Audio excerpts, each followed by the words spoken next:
اور دکھ کی بات یہ ہے ہم نہیں لڑ رہے تو صرف اپنے آپ سے نہیں لڑ رہے، باقی سب سے لڑ رہے ہیں. ماں سے لڑ رہے ہیں، باپ سے لڑ رہے ہیں، بھائی سے لڑ رہے ہیں، بہن سے لڑ رہے ہیں، دکاندار سے لڑ رہے ہیں، محلے دار سے لڑ رہے ہیں، لڑ رہے ہیں. نہیں لڑ رہے تو اپنے آپ سے لڑ رہے ہیں. وہ خود سے لڑے حضرت، وہ خود سے لڑے. حضرت جناب یہ تو مرید ہیں جناب سیدنا سری سکتی رحمۃ اللہ تعالی. علماء کی مجلس کو اختیار کرو، کتابیں پڑھو، جو بات سمجھ نہ آئے علماء سے آ کے پوچھو اس کی تفصیل کیا ہے، اس کی تشریح کیا ہے، لیکن پڑھو حضرت. ہم چھوڑ بیٹھے ہیں سارا کچھ. میں باپ سے چلو حضرت بھی تشریف لے آئے، میں آپ سے بھی خود سے ایک سوال کرنے لگا، ٹھیک ہے جی. اور میں کسی سے یہ نہیں کہوں گا جی آپ اونچی اونچی جواب دیں، نہیں دل میں جواب دیں، بس جواب ضرور دیں. یہ تقریباً 6:30 ہو گئے ہیں، ٹھیک ہے. یہ جیسے اذان مغرب ہوئی آپ کا اسلامی کیلنڈر بدل گیا، نیا دن شروع ہو گیا. اسلامی کے حوالے سے تو دن گیا نا، تو انگلش حوالے سے بھی 6 بج گئے ہیں، 12 بجے وہ بھی ختم ہو جائے. آپ بتا سکتے ہیں کہ صبح سے لے کر اب تک آپ نے کتنی بار فیس بک کھول کے چیک کیا؟ آتا ہے نا جواب سب کو اپنا آتا ہے. واٹس ایپ کتنی بار کھولا ہے، یوٹیوب کتنی بار چیک کی، انسٹاگرام کتنی بار کھول کے چیک کی. آپ کچھ اندازہ لگا سکتے ہیں، پہنچ سکتے ہیں قریب. تو بس اب ایک وہ سوال گفتگو آگے ساتھ ہی. اب یہ بتاؤ صبح کا قرآن کتنی بار کھولا ہے؟ دکھ یہ ہے کہ حضرت ہم نے قرآن چھوڑا ہے. یہاں تو سارا کچھ چھوڑ دیتے نا، ہم بھی دل کو تسلیاں دے لیتے. وہی قوم سارا کچھ چھوڑ بیٹھی، فیس بک نہیں چھوڑی، قرآن چھوڑا ہے. وہ تو بار بار کھول کے چیک کر رہے ہیں، اللہ کچھ بھی نہیں ہے اس پہ، کچھ بھی نہیں ہے. ہم نے واٹس ایپ کو نہیں چھوڑا، ہم نے سورہ یاسین چھوڑی ہے. اللہ میری یہ بات یاد رکھنا، فیس بک، واٹس ایپ، انسٹاگرام کچھ بھی نہیں دے گا. علماء بیٹھے ہیں حضرت جی، صحیح حدیث مبارکہ کا مفہوم. محبوب علیہ السلام فرماتے ہیں جو نماز فجر پڑھے، نماز فجر پڑھ کے اللہ کی رضا کے لیے سورہ یاسین کی تلاوت کرے، اس دن کے اس کے سارے کام اللہ کے ذمہ ہیں. جس کے کام اللہ اپنے ذمہ لے لے اس کے کام کو روک سکتا ہے؟ وہ ایم این اے روک سکتا ہے، وہ ایم پی اے روک سکتا ہے، وہ گن ٹوٹا روک سکتا ہے، کوئی جگہ روک سکتا ہے؟ اسے کیوں نہیں پڑھتے؟ کیوں نہیں پڑھتے؟ کیوں پہ ادھر ادھر ادھر ادھر کیوں پھر دے؟ اللہ کی قسم ہے پڑھو، پھر برکتیں دے گی. امام یافعی رحمۃ اللہ تعالی آپ نے رود الریاحین تصنیف فرمائی، بڑی خوبصورت ہے. دعوت اسلامی والے بڑی جلدی میرے خیال سے اس کا ترجمہ آنے والا بازار میں، ویسے بھی آپ کو مل جائے گی. بڑی خوبصورت کتاب ہے. اس میں حضرت نے لکھا ہے کہ ہارون الرشید دور خلافت تھا اس کا، کوئی عالم دین تھے، بزرگ تھے، انہوں نے دوران گفتگو ہارون الرشید کے لیے بڑے سخت جملے بولے. اب جیسے پھر ایک سلسلہ نیا شروع ہونے لگا، کورونا بھائی آ رہے ہیں، اور دکھ کی بات یہ ہے کہ سب سے پہلے وہ مسجد میں ہی آتے ہیں. منڈی میں نہیں آئیں گے، انارکلی میں نہیں آئیں گے، کسی بازار میں نہیں آئیں گے، فوٹرس میں نہیں آئیں گے، سب سے پہلے وہ مسجد میں آئیں گے. کیونکہ حضرت جی جو ہمارے بڑے ہیں ان کے نزدیک اب سب سے زیادہ کمزور اللہ ہی کی ذات ہے، کیونکہ اس کے گھر میں اس کا زور چلتا ہے، کیونکہ بازار میں اس کا زور نہیں چلتا، انارکلی میں اس کا زور نہیں چلتا. اگر اس کا زور چلتا ہے تو یہاں ہی چلتا ہے. اللہ جو اپنا تعارف ابتدا میں یہ کروا رہا ہے، الحمدللہ رب العالمین. 29ویں پارے کی ابتدا میں خود بھی کہہ رہا ہے تبارک الذی بیدہ الملک وہو علی کل شیء قدیر. ہمارے حکمرانوں کے مطابق کرونا صرف کام کرتا ہے تو اللہ کے گھر میں کرتا ہے، حرم میں کرتا ہے، مسجد نبوی میں کرتا ہے، منع میں کرتا ہے، عرفات میں کرتا ہے، احد شریف میں کرتا ہے، مسجد قباء میں کرتا ہے، بادشاہی مسجد میں کرتا ہے، داتا صاحب کرتا ہے، میاں محمد بخش صاحب کے مزار پہ کرتا ہے، بابا بلے شاہ کے مزار پہ کرتا ہے. بازاروں میں وہ کچھ بھی نہیں کرتا. اس لیے سب سے پہلے جب بھی پابندی لگتی ہے نا تو یہاں ہی لگتی ہے. خطبہ چھوٹا کر دے، جمعے نے نمازی کٹا دے، وضو کروں کر کے آؤ، درمیان جو فاصلہ کر دے. کدھر جائیں، کدھر جائیں؟ تو وہ عالم دین تھے تو دوران گفتگو نا بڑا سخت بولے ہارون کے لیے. بندے تو بیٹھے ہوتے ہیں نا بیچ میں، کسی نے جا کے ہارون کو بتایا بادشاہ سلامت آج تو مولوی ہوئی بڑا تتا بول لینے تھا ڈیلی، انہوں نے کہا کہ پڑھ لے ہو، حضرت کی گرفتاری ہوگی. لیکن اس نے حضرت کو کسی جیل میں نہیں ڈالا، بلکہ اس نے حضرت کو ایک ڈبے میں بند کر دیا. اس میں بندہ حرکت نہیں کر سکتا، اندر ہوا جانے کا کوئی راستہ نہیں تھا. اس کو یہ تھا کہ صبح تک ان کی شہادت ہو جائے گی۔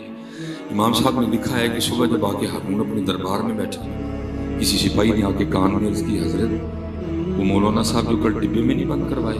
اس نے کہا وہ تو باغ میں سیر کر رہے ہیں بھائی۔ وہ بڑا کہا ہاں بھائی، جس کے کام اللہ اپنے ذمہ، ہارون کون ہوتا ہے اس کا؟ اس کی ضرورت ہے جی کو دم مارے گا؟ کوئی لاکھ برا چاہے تو کیا ہوتا ہے، وہی ہوتا ہے جو منظور خدا ہوتا ہے۔ کون ہے کہ دم مارے گا اس کے؟ حضور نے تو ہمیں اتنا عطا کیا، تھوڑا سا بھی سینے سے لگا لے، آپ کو کسی کی لوڑ نہیں رہے گی، آپ کو نہیں کسی کی محتاجی کرنی پڑے گی۔ اتنا نبی علیہ السلام عطا فرما۔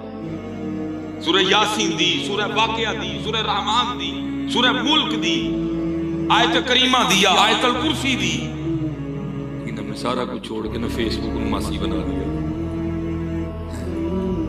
بڑا حیران ہوا۔ اس نے کہا بھی باغ ہی میں، وہ پھر پکڑ کے لاؤ۔ حضرت پھر گرفتار ہو گئے۔ جب وہ ہارون کے دربار میں آئے اور ہارون کی آپس میں گفتگو ہوئی، امام صاحب لکھتے ہیں سب سے پہلا سوال اس نے یہی کیا، آپ کو ڈبے میں سے کس نے نکالا؟ اس کو تھا کہ شاید میری سپاہ میں کوئی حضرت کا مرید ہے، اس نے نکال دیا۔ پوچھتا آپ کو ڈبے میں سے کس نے نکالا؟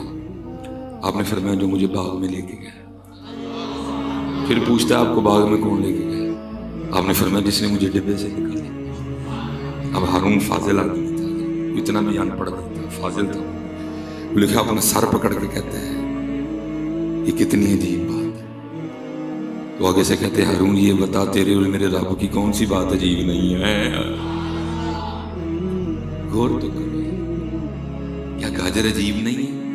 کبھی غور کرو گاجر میں کدھر ہے؟ نیچے ریڈ کلر کو نیچے کس نے گاجر کو ریڈ کر دیا؟ گونگلو کو سفیدی کس نے دی ہے؟ مٹروں کی پیکنگ کس نے کی ہے؟ مالٹے کی پیکنگ کس نے کی ہے؟ وہ چلے نئی ٹائم کم از کم شیشے کے اپنے آپ میں کھلو کے بیگ لگے، اور میں آپ کو خود نہیں کہہ رہا، قرآن ہے سارے کا سارا قرآن ہے۔ سورہ طارق میں اللہ خود کہتے ہیں فَلْيَنظُرِ الْإِنسَانُ مِمَّ خُلِقَ، وہ انسان دیکھ کر اپنی تخلیق کو دیکھ تو صحیح، کبھی اپنی آنکھیں دیکھ، اپنا ناک دیکھ، اپنے دانت دیکھ، اپنی زبان دیکھ، اپنے بال دیکھ، دل دیکھ، گردے دیکھ، دیکھ کبھی خود کو کھڑا ہو۔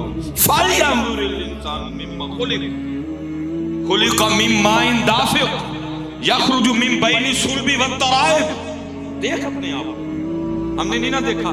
میاں صاحب نے دیکھ کے پھر سونا شعر لکھا۔ میاں صاحب کیا کہتے ہیں؟ میاں صاحب فرماتے ہیں قطرہ آب منی دے وچوں کیسی شکل بناندہ۔ ہم نے نہیں غور کیا، اللہ قرآن نے دعوت دی۔ آپ جو کھا رہے ہیں، آپ جو پی رہے ہیں، آپ جو رہ رہے ہیں، جہاں آپ زندگی گزارے، اللہ نے ہر طریقے سے آپ کو دعوت دی۔ مثلا آپ یہ ماشاءاللہ مسجد میں بیٹھے ہیں، ہماری یہ اللہ کا گھر ہے، اس کا حال ہے۔ میں بڑھانے کا قائل، میں یہ نہیں کہوں گا، میں کہتا ہوں یہ 2 کنال کا، اللہ اندازہ مجھے ہے، لیکن اللہ کا گھر ہے، کم جو کرے بڑھاتے ہیں اس کو۔ میں کہتا ہوں یہ 2 کنال کا حال ہے، 1 2 3 4 دیواریں اور 2 پلر۔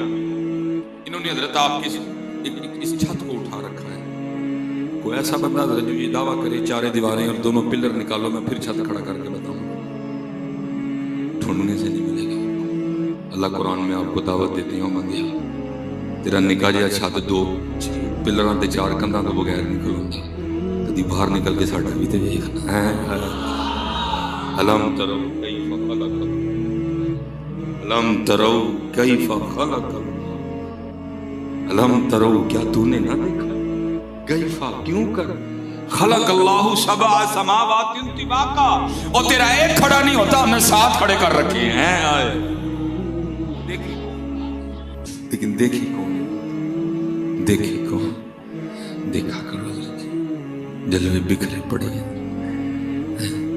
میاں صاحب کیا کہتے ہیں؟ قطرہ آب منی دے وچوں کیسی شکل بناندا، پتھر تے کر نظر کرم دی چن سورج چمکاندا۔ دیکھو سر پکڑ لی، کتنی عجیب بات ہے۔ آپ نے فرمایا ہارون یہ بتا تیرے اور میرے رب کی کون سی بات عجیب نہیں ہے؟ لکھا ہارون نے اپنے وزیر کو بلایا، بلا کے کہا میرا شاہی گھوڑا لاؤ، مولانا صاحب کو شاہی گھوڑے پہ بٹھاؤ اور پورے جو ہے نا بغداد شریف کا چکر لگاؤ، اور پیچھے ایک بندہ اونچی اونچی اعلان کرے یہ وہ ہے جس کو ہارون نے ذلیل کرنا چاہا، یہ وہ ہے جس کو ہارون نے ذلیل کرنا چاہا، اور اللہ نے اس کو عزت دی، اور ہارون کو بھی اس کی عزت کرنی پڑ گئی ہے۔ ساڈا پتر بالکل وہی حال ہے جو تیرے در سے یار پھرتے ہیں، در بدر یوں ہی خار